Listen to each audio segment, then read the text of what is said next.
Hello. Yeah, I have COVID. Yes, in case you're wondering why I am bringing you a video once again way earlier than I said I was going to, it's because I managed to catch COVID for Christmas, so I'm stuck in my room. So yeah, I had plenty of time to make this video.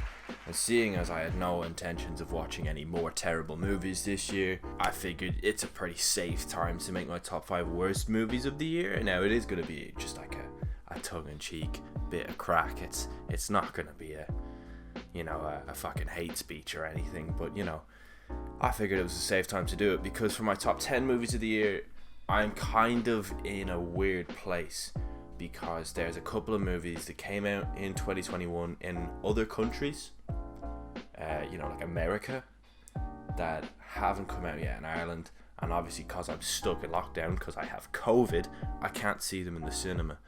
So I'm not sure if I'm gonna make my top 10 now and then just add those ones in, because in fairness, Licorice Pizza, although it came out in like early December worldwide, in Ireland it doesn't come out till I think the 7th of January.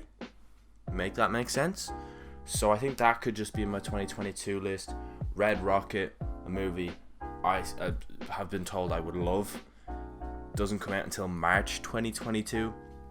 So yeah, unless I manage to get a sneaky link off someone for one of those movies, which I'd really appreciate, I think they're just going to have to be included in my 2022 list. The top 5 worst movies of the year. For context, here are some movies I've not seen and probably never will see, because from what I've been told, they're utter shite. Cool. And now let's get into the ones, unfortunately, that I did see. There isn't going to be any honorable mentions for this, although in future years, if I'm still doing this, there probably will be, because I'll probably be more inclined to watch more movies that came out that year. Yeah, so anyway, let's go top 5 worst movies of the year. And at number 5...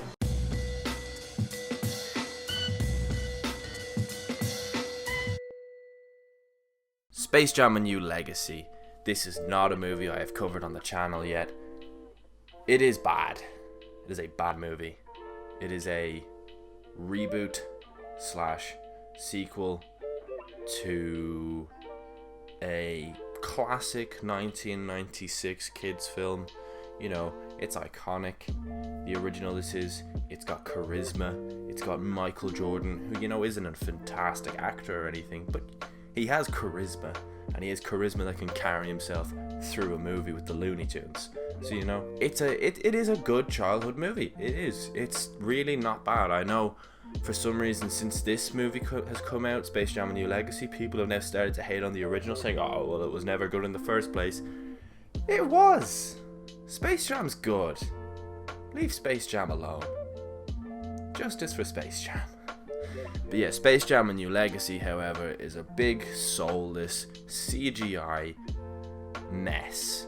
It's just Warner Bros. Saying, hey, look at all these more interesting characters we have. And then the enemies, instead of the monsters, are just these really generic CGI looking people. There's no spirit to this movie. There's no charisma. There's no heart. It's just a big soulless CGI. Look at all the properties we own. That's actually what this is. And no hard feelings, LeBron James, but I heard he was good in Trainwreck, which is actually a movie I own on DVD, so I might see that actually, because apparently he's actually quite good in that. Hard to believe when this is the only LeBron James acting performance you've seen. But yes, all in all, Space Jam: A New Legacy has no right to exist, and the fact that it does pisses me off. Anyway, at number 4, we have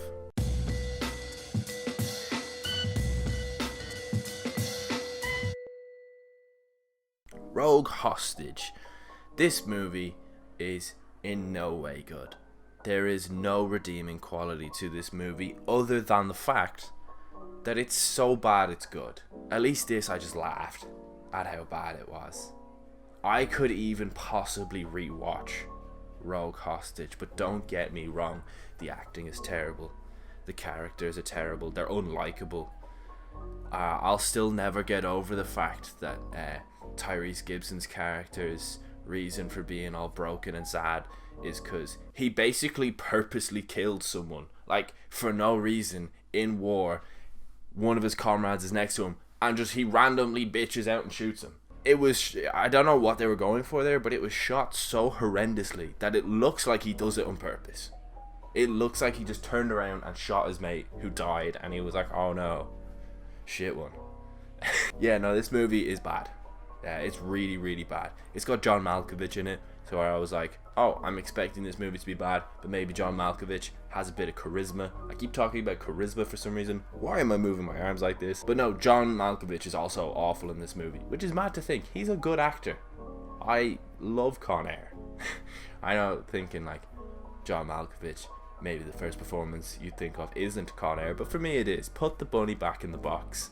If you've not seen Con Air, I probably look really dumb to you right now because that's such a random reference that no one who hasn't seen Con Air would ever get. But yes, all in all, Rogue Hostage is the so bad it's good movie of the year. But it is bad. Like, it's really, really, really bad. Now, number 3, we have...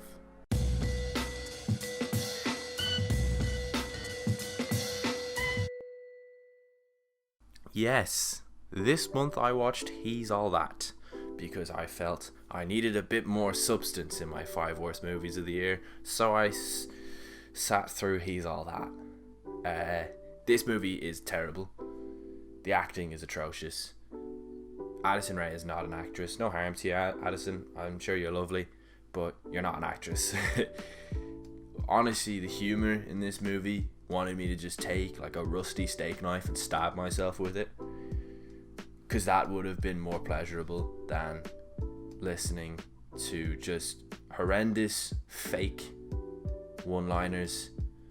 And it just looks awful as well. The movie looks terrible. It looks like an hour and a half long TikTok, and it feels like that. Like there's nothing to it. There's literally nothing to it. It's fake. It's got some weird messages behind it. Addison Rae's really unlikable in it. I don't know what they were going for. The only thing that stops this from being number 1 is that Matthew Lillard is in it and he does a dance. Love Matthew Lillard, as you can see. Screen poster. Matthew Lillard. Big fan of him. Scooby-Doo as well. What is it with this series of movies and having Scooby-Doo the movie alumni in it? Because obviously the first one had Freddie Prinze Jr., who was Fred, and now they've got Shaggy. It's like the He's All That are Thanos, and the Scooby-Doo cast are the 5 Infinity Stones. I don't know how they would squeeze Scooby-Doo into one of those movies, but I am interested to see. Yeah, no, this movie is terrible though. It's really bad. It's really, really, really bad. I'm sure in my what I watched in December, I'll also probably be even more annoyed because, you know, I had to sit through this whole thing. But in fairness, somehow in comparison to number 2, this still seems like there's chemistry there. Even though there isn't, but let me explain. Because at number 2 we have...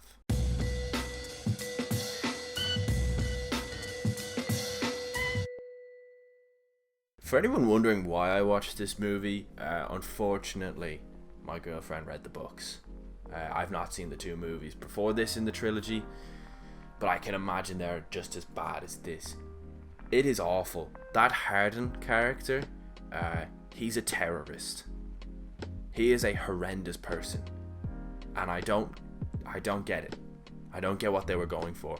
And the reason I say that this movie makes He's All That feel like there's chemistry there is because Harden and whatever the girl's name is, or whoever she's played by, it's the most wooden acting I've ever seen.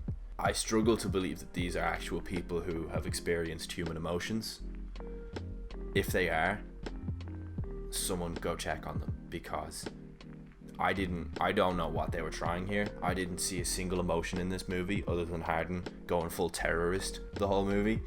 Oh my god, he is a horrible person, and I think we're meant to like that character, but I'm not sure. I've obviously not seen the other 2, and I never will, but I think we were meant to like Harden.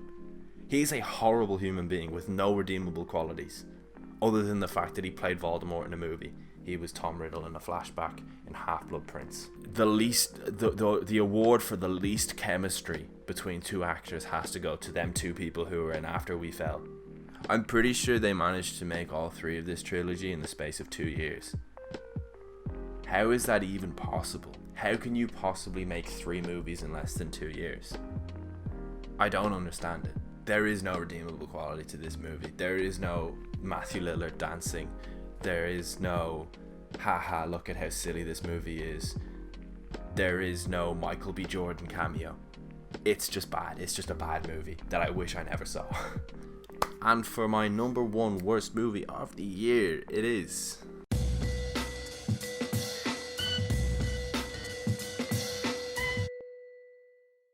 For 15 minutes after watching this movie, I just sat and screamed into a pillow.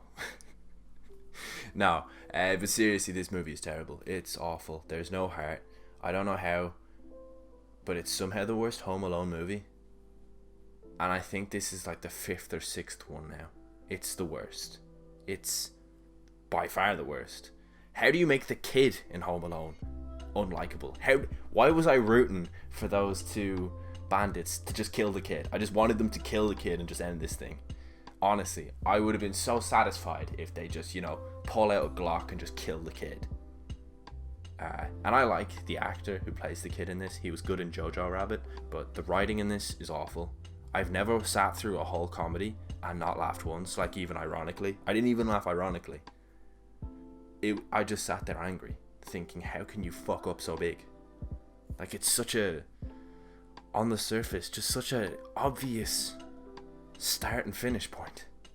And instead they decided to make the robbers almost like sympathetic and the kid just an asshole, and yet we're rooting for the kid. Explain that one to me. Explain why they were thinking that would work. But yeah, this movie is disgraceful. It shouldn't exist, and anyone who was involved in it, no harm to you, but you owe me 90 minutes of my life back, or however it was long. I don't know how long it was, but it was probably longer than 90 minutes. Yeah, no, Home Sweet Home Alone can burn in hell, and everything to do with it can burn in hell. It would have just been so much better if they just killed the kid, honestly. At this point, just kill the kid. Even the cameo of Buzz should have been like, oh, at least there's that. But I just sat there thinking, God, Buzz, you were in a better movie than this. That's all I could think. I was just like, yeah, Buzz, I feel bad for you being stuck in this. And it makes this somehow a sequel, like a distant sequel to the original Home Alone 2. And yeah, that is my 5 worst movies of the year. Thank you for watching. I really appreciate it. I'm not sure what the order will be, but my next 2 videos are what I watched in December and my top 10 movies of the year. And that second one is dependent on if I can see those last 2 movies in time. Also, I've not seen Nightmare Alley, which is apparently meant to be good. So if I can, get a cheeky link to that as well, that would be great. If anyone in the comments could just get me some links, because I'm stuck in my room and I can't see them in the cinema.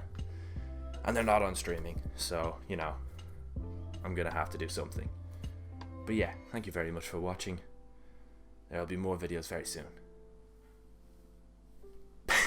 Thanks. Bye.